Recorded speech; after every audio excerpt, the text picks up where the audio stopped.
seperti anaknya yang tuan rumah ya kan, artinya ada pekerjaan-pekerjaan di rumah itu ya kita harus ikut juga membantu sebagai kita numpang di rumah orang, seperti itu. Artinya harus ringan tangan lah, kira-kira seperti itu.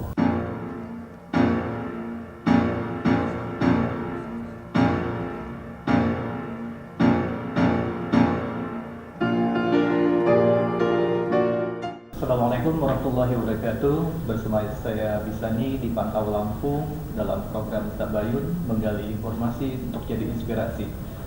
Alhamdulillah pada kesempatan ini kita bersama salah satu putra terbaik Lampung. Kita sapa beliau. Assalamualaikum. Waalaikumsalam. Tapi pun. Ya pun. Ya, beliau adalah salah satu putra terbaik dan dengan pengalaman yang luar biasa dari wakil bupati dan bupati 2 periode, dan saat ini berkarir di sebagai anggota DPR RI di Komisi 1 ya. Ya. Ya, saya ingin menggali informasi tentang Bang Muklis Basri waktu kecil. Apa memang saat sampai titik sini itu adalah cita-cita dari kecil itu memang udah tergambar untuk berkarir di politik waktu masih kecil? Iya. Jadi saya ini kan dilahirkan dari keluarga petani ya, keluarga miskin ya, daerah apa namanya register ya, hutan larangan. Saya kan dilahirkan di daerah yang pedalaman. Ya saya sebagai anak kampung ya normal-normal saja ya, apa yang anak-anak lain lakukan di kampung ya seperti itu ya. Artinya sekolah kita ya kan, ya namanya orang kampung kan, orang tua kita kan dengan agama itu kan sangat kuat, bahwa ya kita ini ya dimasukkan sekolah, dimasukkan juga ngaji oleh orang tua kita ya kan. Begitu juga sehari-hari ya kita bermain bagaimana ya anak-anak yang lain lah ya, artinya kehidupan normal walaupun di kampung seperti itu. Nah sebenarnya saya di kampung itu kan dari kecil termasuk yang pekerja keras ya, pekerja keras dalam arti bahwa saya mulai dari SD itu saya sudah membantu orang tua saya, dalam arti setiap pulang sekolah kita ikut ke sawah membantu orang tua kita pulang sekolah. Begitu juga setiap Jumat ya, karena di kampung saya itu kan ada namanya kalangan ya, pasar ya, kalangan ya. Itu ada hari Sabtu, hari Minggu.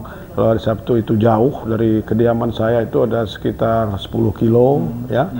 Ya, itu jadi kalau sore Jumat ya, saya itu sudah mencari apa yang bisa dijual di kalangan itu ya.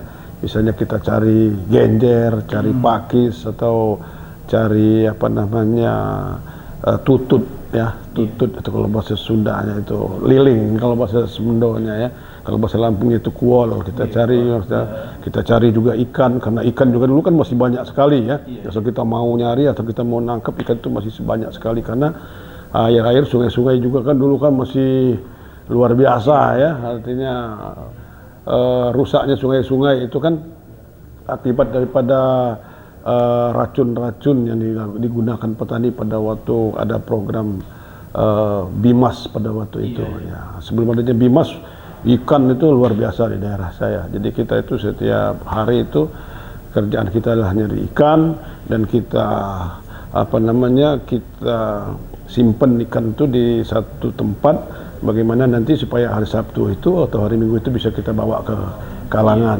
Artinya gini, waktu kecil itu Bang Muklis adalah hidupnya prihatin sebagai anak petani. Iya. Tetapi artinya orang tua nggak ada ya? Orang tua menekankan kehidupan, misalnya kamu kecil misalnya mau jadi apa? Itu pernah nggak ditanya? Tidak ada kita seperti itu ya. Sampai saya selesai sekolah pun orang tua saya yang penting kamu sekolah lebih dari bapak, karena bapak saya kan mungkin SD, SR juga yang nggak tamat, ibu saya juga seperti itu. Yang penting mereka anak-anaknya semuanya mau sekolah. Jadi orang tua saya bekerja keras untuk anak-anaknya sekolah. seperti itu. Nah, tapi saya sebagai anak juga, kata saya tadi, saya juga sudah bekerja, saya sudah dagang seperti itu ya, mencari, artinya untuk diri saya sendiri ya, seperti itu. Nah, setelah kita berinjak ke SMP pun, ya SMP saya prihatin kan, saya ikut dengan saudara saya ya kan, ya, namanya ikut saudara kita itu kan, ya kita harus menyesuaikan ya kan, nggak mungkin kita seperti anaknya yang tuan rumah ya kan, artinya ada pekerjaan-pekerjaan di rumah itu ya kita harus ikut juga membantu sebagai kita numpang di rumah orang, seperti itu, artinya harus ringan tangan lah, kira-kira seperti itu ya. Jadi kan memang dari kecil itu udah kehidupan keras ya? Sudah keras ya, jadi kalau seperti itu ya, termasuk sekolah di Karang ini pun juga, mulai dari SMP, SMA, kuliah itu kan, ya orang tua saya petani, anaknya 9 ya kan, mau sekolah semua, jadi saya masih ingat, artinya orang tua saya itu dalam 1 bulan ngirimkan beras 1 kaleng uang 15.000 pada waktu itu, bagaimana ya kan, dengan anak saya, adik saya 2, seperti itu. Nah, jadi keras. Jadi saya, karena saking keras itu ya, saya banyak bergaul dengan teman-teman SMP, dengan SMA, teman-teman kuliah ya, kadang-kadang kita nggak pulang, karena kita, ya bagaimana kita hidup lah ya, walaupun numpang-numpang di teman-teman di mana, seperti itu, saya kira itu. Nah, dan dalam perjalanan mungkin ya sosok seorang Mukhlis Basri orang belum tahu ya, kalau yang Mukhlis Basri ini pernah ngojek dulu ke gunung, ngojek kayu dengan ini rantai, itu seperti apa? Ya, kata saya tadi, karena saya itu berumah tangga, saya belum selesai kuliah, belum wisuda, saya kan harus menghidupi anak dan istri saya ya, dengan segala macam cara dan harus kerja keras ya, makanya pada waktu itu kan daerah saya itu daerah ekonomi yang sangat subur pada tahun 80-an dan 90-an itu ya, sebelum adanya penurunan orang-orang yang ada di hutan lindung tadi. Maka salah satu yang bisa mendongkrak mendapatkan kita untuk kehidupan yang membantu kebutuhan kita sehari-hari, ya salah satunya adalah ojek tadi, walaupun bukan mata pencarian utama kita. Itu katakanlah ojek tadi kan hanya sebagai sambilan dengan usaha-usaha kita yang lain. Nah, seperti itu ya, jadi bukannya ojek itu menjadi mata pencarian utama kita, tapi kita ini daripada kita nganggur tadi kan, kita, ada yang minta antar, kita antar, ada yang minta ojek malam, misalnya kita ojekkan, seperti itu. Nah, Bang, waktu kecil itu kan di Waitubu ya. Jadi kalau orang tua itu kan pasti menekan spiritual itu adalah, ya kalau misalnya di Waitubu terkenal dengan agamis ya. Jadi harus ngaji, sholat dengan tinggal, walaupun kehidupan seperti apa. Iya. Ya itulah kata saya tadi, mulai kita masuk sekolah SD, kita juga disuruh orang tua kita untuk belajar ngaji. Ya, bahwa orang tua kita itu bagaimana, ya namanya kehidupan kampung, agama masih sangat kuat ya kan di kampung-kampung. Seperti itu. Nah, kita ikut dan pesan orang tua kita jangan pernah meninggalkan sholat ya kan, seperti itu. Jadi paling tidak kata bapak saya dulu, kalau tidak bisa 5 waktu, paling tidak maghrib, seperti itu ya. Kalau maghrib kita kan dimintanya harus di rumah, seperti itu. Nah, jadi masalah agama itu bagi orang tua saya, walaupun orang tua saya itu bukan katakanlah ulama, bukan kiai, bukan ustadz, tapi menekankan anak-anak ini bagaimana belajar agama itu merupakan salah satu yang harus kita lakukan. Termasuk kata saya tadi, sholat ya, ibadah itu harus jangan pernah ditinggalkan dalam 1 hari itu, walaupun tidak lengkap 5 waktu ya kan, tapi jangan pernah tidak sholat dalam satu itu, seperti itu ya. Iya, prosesnya setelah ya bangun kecil, membanting tulang dan ya hidup ya. Terus ada timbul ya untuk empati dengan masyarakat sekitar. Kalau nggak salah dulu Bang pernah buat koperasi untuk membangun dan meningkatkan kesejahteraan mulai dari lingkungan dari Waitubu, itu bisa diceritain? Iya, kan dulu kan program-program pemerintah itu kan banyak ya. Nah, untuk kita mendapatkan program-program pemerintah pada zaman Orde Baru itu kan kita kan harus membentuk suatu wadah ya kan. Itu wadah, maka saya sebagai anak muda yang pulang ke kampung, ya, yang punya sedikit pengetahuan ilmu, ya, yang mungkin lebih daripada saudara-saudara saya, tetangga-tetangga saya yang di kampung, yang mungkin mereka, saya tadi tidak tamat SD, tidak tamat SMP, ya saya mengajak mereka untuk membuat satu himpunan, membentuklah kita kelompok tani, ya. Kelompok tani ini tujuannya kita supaya kita dapat program-program pemerintah tadi, apakah dia bantuan pupuk, apakah dia bantuan ternak, ya kan, dan program-program yang lainnya. Kalau kita tidak membentuk wadah seperti itu, ya jangan berharap kita akan dapat pada waktu itu. Nah, setelah kita terhimpun dalam kelompok tani ini dengan jiwa kegotong royongan, ya, satu ada kemajuan, maka kita dorong anggota kita ini tadi, kelompok kita tadi, untuk masuk di wadah koperasi. Karena koperasi pada waktu itu, KUD itu kan menjadi anak emasnya Soeharto pada waktu itu, dalam rangka untuk ekonomi kerakyatannya, ya kan. Dengan masuknya kita di KUD, di koperasi itu tadi, fasilitas kita untuk kelompok tani kita dan anggota kita ini kan akan lebih mendapatkan lagi, ya, lebih besar lagi, ya, artinya fasilitas kita yang dapat.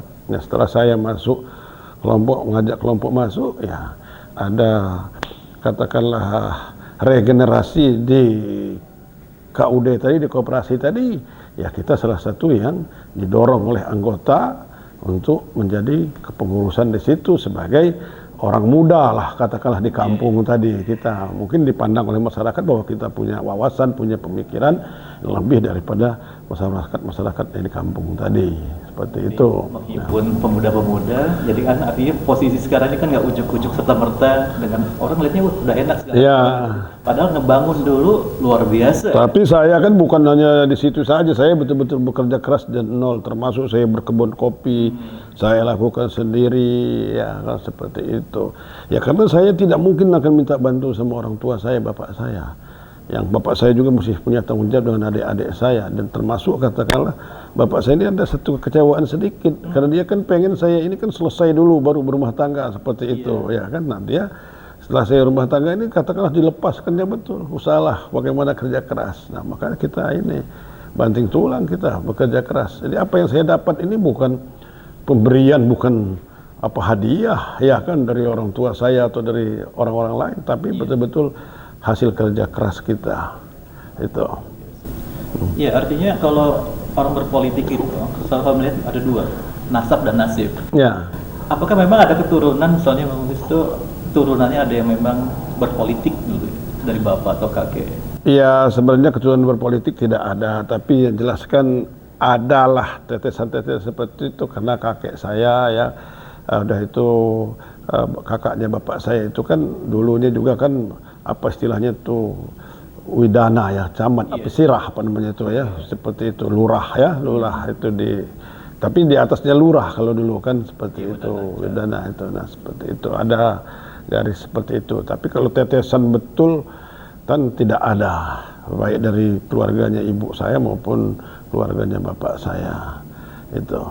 Jadi berjalan dengan sendirinya saja. Yang jelas kata saya tadi, kita kerja keras, kita juga tidak pernah melupakan apa yang sudah diberikan oleh saudara-saudara kita, tetangga-tetangga kita, dan sahabat-sahabat kita selama ini itu. Dari sahabat itu memang saya menggali sih. Dan yang lebih penting lagi kepercayaan, ya. Saya waktu saya menjadi DPR koperasi itu, saya alhamdulillah diberikan kepercayaan oleh teman-teman, oleh pengusaha-pengusaha, ya. Artinya pada waktu itu koperasi saya, KUD saya tidak punya modal, tapi pengusaha, seorang swasta ini, katakanlah penyalur-penyalur, baik itu pengusaha beras, pengusaha pupuk, pengusaha cengkeh, itu memberikan satu kepercayaan kepada saya. Artinya mereka pada waktu itu sudah dengan nilai miliar, berpuluh-puluhan miliar itu diberikan kepada saya untuk mengelolanya.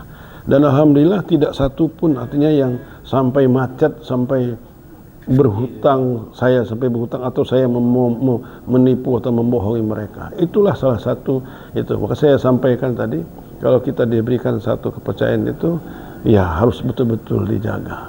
Itu, ya. Tipsnya itu adalah kepercayaan. Kepercayaan itu yang paling penting. Termasuk saya mencalon bupati, waktu itu saya tidak punya duit, itu adalah hasil jerih payah saya membangun komunikasi silaturahmi dengan apa kata saya tadi, teman-teman apakah disebut pelanggan tadi ya, atau agen kita tadi ya, yang mereka memang katakanlah pengusaha yang cukup terkenal di desa-desa itulah yang memberikan kontribusi yang besar mendorong saya, yang mereka sumbang sih, nyumbang, ada yang nyumbang bensin, ada yang nyumbang organ, ada yang nyumbang makanan dan lain-lain bergotong royong seperti itu. Sekali lagi ini adalah berkat kepercayaan yang mereka berikan kepada kita dan tidak pernah kita salah gunakan atau apa namanya kita simpangkan seperti itu. Iya, luar biasa. Jadi artinya beberapa saya menghimpun dari teman-teman Mengis bahwa Mengis ini orangnya gaul ya, nongkrong, dan artinya mudah ketika ada orang nyaman gitu di tengah-tengah itu. Apa mungkin memperlakukan teman itu bagi Mengis seperti apa sih yang tipsnya supaya mereka itu kan dari dulu membangun kooperasi atau kepercayaan, membangun teman juga ternyata ada kepercayaan juga. Ya semuanya itu kan saling menarik ya.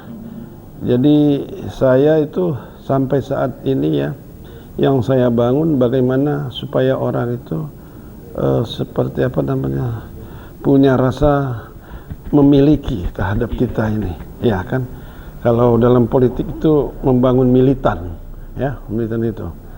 Jadi walaupun katakanlah di dalam satu pemilihan itu ada yang memberikan memberikan janji atau katakanlah pemberian, mereka belum tentu akan goyah ya dukungannya kepada kita tadi, karena kita sudah membangun mereka tadi dengan suatu kepercayaan juga ya, dan satu perhatian. Artinya bahwa teman kita, saudara kita, sahabat kita ini yang saya bilang tadi sudah pernah membantu kita, ya kita juga harus perhatikan mereka sebagai aset. Itulah yang tidak akan melupakan kita ya.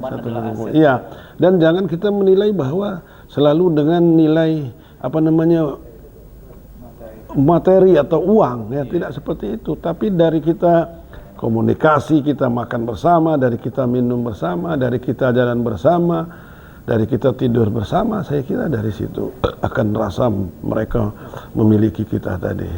Tuh. Dan setelah ngebangun itu, dan awal-awal untuk terjun politik itu apa sih yang inspirasi Bang Muklis itu ketika ada politik itu, apa memang serta-merta apa ujuk-ujuk tiba-tiba saya pengen ke panggung politik? Oh, sebenarnya kan tahun 77 ya. Pemilu tahun 77 saya itu kan sudah senang di politik gitu ya kan ya. Saya nonton Rhoma Irama kampanye ya, tapi Rhoma Irama pada waktu itu kan P3 ya. Sudah itu ada di Enggal itu kampanye PDI merah. Nah, kita tarik di situ. Nah, yang membuat saya betul-betul terjun ke PDI tadi adalah karena saya melihat bahwa Ibu Mega ini ya adalah anaknya proklamator, anaknya presiden. Kok beliau dilakukan seperti itu oleh penguasa, oleh Soeharto pada waktu itu. Setelah awal berpolitiknya Bang Muklis Ma'asri sehingga ada ke panggung politik tuh awal gitu. Ya saya yang jelas itu kita merasa kita terzolimi ya. Selain kita melihat Ibu Mega yang dilakukan seperti itu, ya kita sebagai orang-orang yang berada di daerah pedalaman, di daerah register hutan lindung tadi, ya kita juga merasa terzolimi. Kita ini kan orang-orang tua kita diusir dari hutan, berkebun di hutan ya kan, dipaksa ditebang kebun-kebun kita ya itu. Jadi itu yang membuat kita kekeh, kita bagaimana memperjuangkan yang memang hak-hak kita tadi ya itu. Dan saya sekali lagi, saya tidak pernah bermimpi bisa jadi bupati, tidak pernah bermimpi jadi DPR ini. Saya bahkan dulu waktu saya ada satu ketika ya, saya itu jalan-jalan ya, dan saya diajak oleh kawan saya melihat rumah dinasnya bupati di Lampung Barat itu. Wah, kata saya, bagus banget rumahnya ya, alangkah enaknya orang jadi bupati ini. Saya seperti itu. Saya nggak tahunya saya bisa menempati rumah itu yang luar biasa buat saya. Dan itu saya masih ingat terus ya, bahwa saya pernah melihat orang alangkah bagusnya rumah ini, alangkah enaknya orang yang tinggal di rumah ini sebagai bupati sini ya kan seperti itu. Jadi terbesit jalan, wah ada keinginan suatu saat saya bakal di sini gitu. Iya, nggak ada. Mimpi aja untuk menempati rumah itu nggak ada mimpi. Kita bilang alangkah enaknya orang ini kan bisa jadi bupati, rumahnya bagus begini kan, menghadap gunung, rumahnya indah. Kita alhamdulillah bisa menempati rumah itu, dan itu tidak pernah terbesit di dalam hati kita atau pikiran kita untuk kita seperti itu. Ya, tapi semuanya itu adalah dorongan daripada keluarga saya juga ya. Keberhasilan saya ini tidak lepas daripada yang pertama ya doanya bapak ibu saya, orang tua saya ya. Yang kedua doanya istri saya ya. Alhamdulillah saya ini diberi Allah juga istri yang sangat solehah seperti itu ya. Tanpa doanya istri saya juga saya kira saya tidak mungkin bisa begini. Itu doa orang tua dan doa istri. Doa orang tua dan doanya istri. Seperti itu, termasuk saya nyalon bupati yang pertama itu adalah keinginan istri saya. Luar biasa. Itu ya, karena pada waktu itu kan ya saya ini kan nggak punya duit, nggak punya uang kita ini. Tapi istri saya begitu kekehnya, saya tidak mau lagi kalau kamu jadi wakil bupati, saya pengen kamu nyalon bupati. Nah seperti itu istri saya. Tapi kalau kamu nyalon wakil bupati lagi, saya nggak mau mendampingi kamu. Biar saya nguruskan anak, saya nggak pernah mau keliwa lagi, kata dia seperti itu. Saya nggak tahu apa yang membuat jiwa diri dia seperti itu ya. Nggak, ketika istri abang minta, itu kan ada pertimbangan tuh. Kenapa tiba-tiba harus jadi bupati? Itu sok apa? Abang waktu kita istrinya minta untuk menjadi maju, karena kan. Ya itu tadi ya, saya nggak tahu apa yang membuat istri saya bisa mendorong seperti itu ya. Apakah ada suatu hal mungkin ya, namanya istri wakil bupati ya kan. Mungkin beliau tidak dianggap atau apa gitu seperti itu ya kan, lebih baik jadi orang biasa aja daripada jadi istri wakil bupati seperti itu. Tadi ya pokoknya kalau mau jadi wakil bupati lagi saya tidak pernah mau mendampingi kamu lagi. Saya biar ngurus anak-anak saja, kamu silahkan aja lah seperti itu. Nah, itulah yang membuat saya bismillah, udah kita walaupun kita tidak punya, tapi dengan bismillah tadi teman-teman, keluarga, sahabat, partai itu semua bergotong royong luar biasa ya, dan sambutan masyarakat juga sangat luar biasa, di luar kemampuan dan perhitungan saya semuanya seperti itu. Bayangkan saya yang tidak punya duit bisa mengalahkan incumbent seperti itu. Luar biasa. Jadi artinya ada kecanggungan nggak Bang ketika Bang dari pengurus koperasi terus ke panggung politik, cibiran-cibiran tetangga, nggak punya duit mau maju? Bukannya cibiran lagi, saya itu pernah ya satu saat saya kampanye di daerah pesisir ya. Iya. Daerah Lemong itu saya kampanye. Ya, masih keruh, masih iya, dan itu masih menjadi ingatan saya sampai saat ini di Lemong itu. Apa kata masyarakat? Sudahlah Pak Muklis, nggak mungkin orang itu kumpul, nggak mungkin anak ayam itu kumpul kalau nggak disebar jagong, katanya seperti itu, ya kan? Artinya tidak mungkin orang itu kumpul kalau nggak diberi sesuatu gitu. Seperti itu. Saya masih teringat betul. Iya, satu apa ya? Tapi itu satu penyemangat buat saya ya pada waktu itu. Arti bahwa nggak mungkin lah Pak Muklis itu bisa menang, bisa jadi seperti itu. Begitu juga orang-orang itu, nggak mungkin lah Pak Muklis orang PDI itu mampu jadi bupati seperti itu. Itulah yang saya buktikan setelah saya jadi bupati itu. Bagaimana menjawab apa namanya pertanyaan-pertanyaan atau ocehan, hinaan katakanlah, yang membentuk karakter seperti itu. Nah kita tunjukkan, ternyata apa yang kita lakukan masyarakat senang, suka dan berhasil gitu ya kan, bahwa itulah yang diinginkan oleh masyarakat ya. Ada nggak ketika Bang Muklis duduk sebagai wakil bupati, apa yang dilakukan pertama dan jadi bupati, apa perbedaannya ketika duduk masing-masing itu ya? Ya sebenarnya kalau saya kan pada wakil bupati itu juga saya termasuk yang oke saja, saya nurut saja, saya paham kapasitas saya, yang kedudukan saya paham. Tetapi Suatu ketika saya juga menemui bupati saya, ya, Pak Bupati. Zaman Kita Pak Erwin ini ya? jadinya sama-sama. Zaman Pak Erwin ya? Ya, Pak Bupati itu jadi bupati karena saya. Iya. Saya juga jadi wakil bupati karena Pak Erwin. Jadi saya juga mau, ya katakanlah, diberi kesempatan juga lah saya bicara seperti itu. Nah, akhirnya bupati saya memahami dan mengerti. Makanya saya sampaikan sampai selesai pun, walaupun dulu dia mengajak sama-sama, saya tidak pernah terjadi satu perbedaan yang sangat prinsip dengan bupati saya. Tapi karena kata saya tadi dorong oleh istri saya kekeh harus jalan bupati itu. Tapi biasanya kan kalau wakil bupati kan ya sekedar wakil ya. Iya. Tapi di saat zaman Bang Muklis sebagai wakil bupati, ada kapasitas yang diberikan oleh bupati ya? Ya, saya itu justru ya, bupati saya kan tidak terlalu suka ke desa, ya kan, ke rakyat pada waktu itu. Nah, sementara bupati saya ini kan mungkin karena dia memang pengen membangun daerah ini lebih cepat lagi, sehingga dia lebih banyak ke pusat, ya, lobi-lobi ke pusat, ya. Dia lupa bahwa ini akan ada pemilihan secara langsung dilakukan oleh rakyat, ya kan, termasuk pemilihan pelantikan kepala desa itu dia tidak pernah mau. Semua pelantikan itu diserahkan kepada saya, dan momen itulah yang saya pergunakan bagaimana saya dekat dengan rakyat. Luar biasa. Nah, di tengah jalan di akhir masa jabatan, ya, belum di akhir masa jabatan, sekitar 1,5 tahun lagi, rupanya Pak Bupati ini sudah membaca bahwa Pak Muklis itu kok dekat sekali dengan rakyat. Akhirnya dia baru mau turun, baru mau melantik kepala desa tadi. Wah, nah itu, tapi katakanlah saya sudah start duluan. Iya, di Lampung Barat 15 tahun ya, wakil bupati 5 tahun, Iya. bupati 2 periode. 20 tahun lah saya di sana. Oh iya, 20 tahun. Ya, 1 periode jadi DPRD.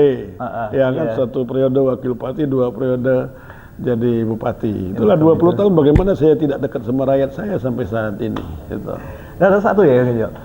Selama ini kan di Lampung Barat tuh. Ya. Tiba-tiba sekarang adalah ya dikarir sebagai anggota DPR. Iya. Agak kaget gak? Biasa di Lampung Barat, di kabupaten. Sekarang tinggal bekerja di Senayan dengan tingkatnya yang luar biasa gitu ya. Iya. Saat tahun-tahun pertama jadi anggota DPR itu seperti apa Iya. di Senayan itu? Saya termasuk yang lama saya Adaptasi. untuk adaptasi menyesuaikan itu ya. Yang pertama kan kita ini kan bupati. Iya. Artinya yang selama ini diserang. Iya. Ya, kan, diserang ya, Iya, diinterupsi segala macam ya oleh anggota DPR ya, DPRD ya kan. Tiba-tiba kita ini yang harus menyerang kan, seperti itu ya kan. Eksekutif. Nah ya, itu yang saya bilang kok ini berbalik ya kan. Nah itu yang kita itu. Yang kedua ya, saya ini kan datang dari desa, dari kampung ya kan. Setelah itu saya ditugaskan oleh partai saya ini di komisi yang saya buta. Iya. Ya kan. Komisi 1 Komisi intelijen ya. 1 intelijen ya. Pertahanan. Yang selama ini saya di kabupaten ini ya paling bergaulnya setingkat Dandim. Ya kan? Dandim. Ya kan? Koramil, Babinsa. Nah, saya di Komisi 1 ini saya Menteri Pertahanan. harus berhadapan dengan ya bintang 4, bintang 3, bintang 2. Kepala BIN, Ya kan, Menteri kepala BIN, Pertahanan. ya, jenderal penuh semua yang harus saya hadapin. Nah ini, maka pada waktu saya awal itu sebenarnya saya tidak pernah bermimpi juga untuk di Komisi 1. Karena saya pikir saya ini kan kalau bisa saya di Komisi 4 membidangi pertanian, kehutanan, kelautan, perikanan, ternakan, peternakan. Ya kan, yang memang saya sudah punya basic, sudah punya dasar di situ, ya kan. Nah, kalaupun tidak di situ mungkin saya di kesehatan atau di pendidikan yang memang kata saya tadi saya sudah punya program-program di bidang pendidikan di kesehatan. Artinya saya walaupun saya tidak menguasai secara keseluruhan, tapi saya sudah ada dasar-dasar yang saya paham dengan masalah itu ya kan. Tiba-tiba saya ditugaskan oleh partai di Komisi 1. Maka saya bilang tadi lama saya untuk menyesuaikan. Karena di Komisi 1 ini kan semuanya juga petinggi, ya, petinggi partai ditaruh di situ. Ya bayangkan di situ ada Mbak Puan di situ kan, ada apa namanya ketua partai, presidennya PKS itu, ada sekretarisnya partai, beberapa sekretarisnya Golkar, sekretarisnya apa namanya, Politikus Demokrat, nasional semua nasional, pokoknya tokoh-tokoh nasional. Dengan pendidikan yang bagus-bagus. Anaknya Amin Rais, anaknya Surya Paloh kumpul di situ, ya kan. Saya orang kampung yang langsung bergabung di situ. Bagaimana kita nggak agak kaget kita di situ? Tapi setelah itu saya bangga juga saya di situ. Saya bisa berinteraksi, saya bisa berkenalan, saya bisa dekat dengan orang-orang yang menguasai republik ini, ya kan itu. Nah, itu. Jadi saya, alhamdulillah saya, ya artinya walaupun lama, ya kita bisa menyesuaikan. Gitu. Terus gimana langkah ke depan untuk berpolitikannya Bang Muklis selanjutnya setelah itu apa masih?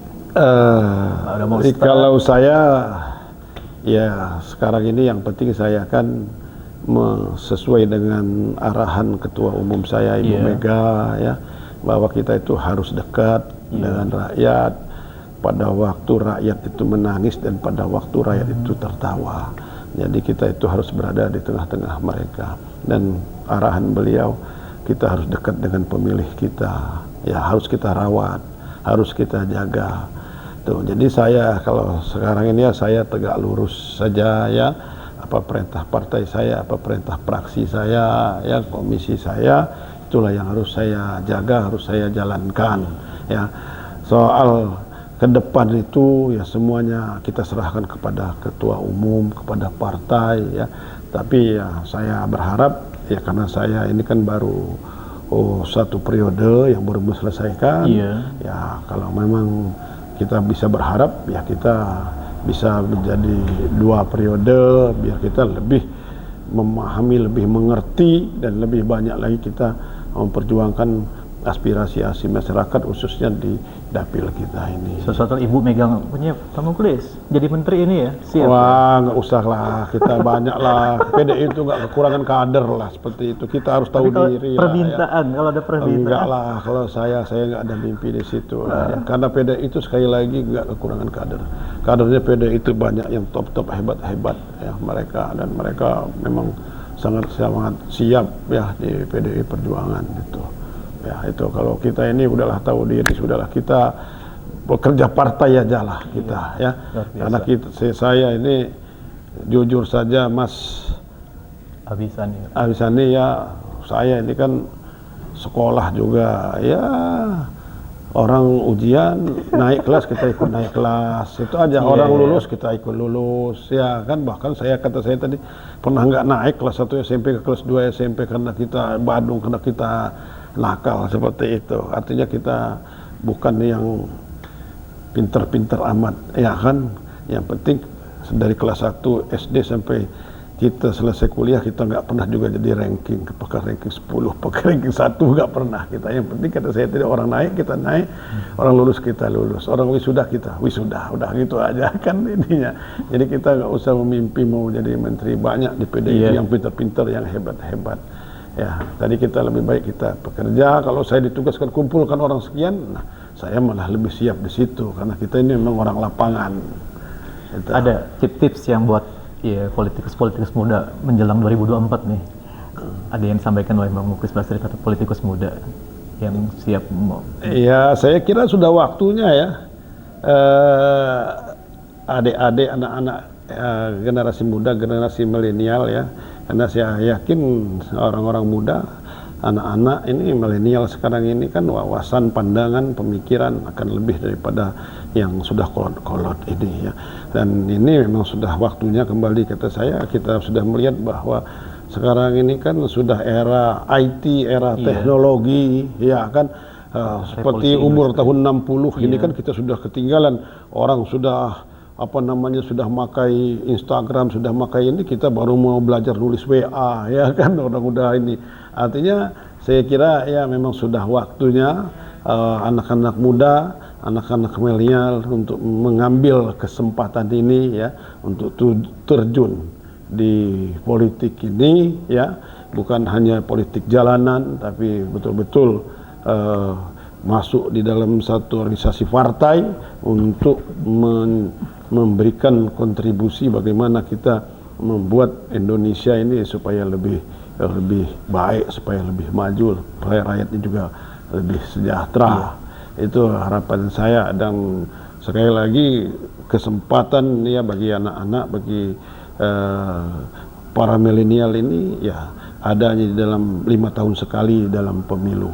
Soal adanya kita riuh pikuh, ya itulah namanya demokrasi.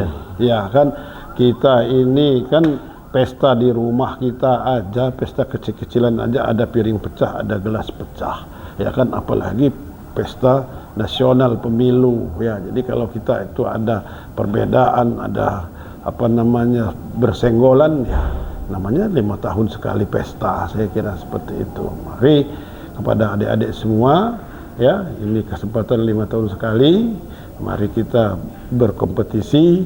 Setelah itu ya kita menjaga kompetisi ini dengan baik itu ya, karena Pancasila ini kan kita ini sudah, saya bilang itu iya sudah hatam semua kalau soal Pancasila ini. Cuman bagaimana kita mengimplementasikan isi daripada sila-sila Pancasila itu dalam kehidupan kita sehari-hari. Jadi jangan kita lagi bicara masalah perbedaan, masalah suku, ras, agama. Kalau kita masih bicara agama, masalah bicara itu suku, ras, kita ini mundur, bukannya kita maju, ya kan. Cina itu saya pernah membaca sudah bagaimana menghidupkan orang mati, dihidupkan lagi. Itu saking majunya mereka ya. Itu kita ini masih kadang-kadang bertentangan masalah agama, masalah ini ya, masalah suku, ras, kulit, warna. Ngapain lagi kita bicara seperti itu? Nah, itu. Iya, luar biasa perjalanan Bang Muklis Basri. Demikian Tabayun, semoga menjadi inspirasi. Assalamualaikum warahmatullahi wabarakatuh. Terima kasih. Assalamualaikum.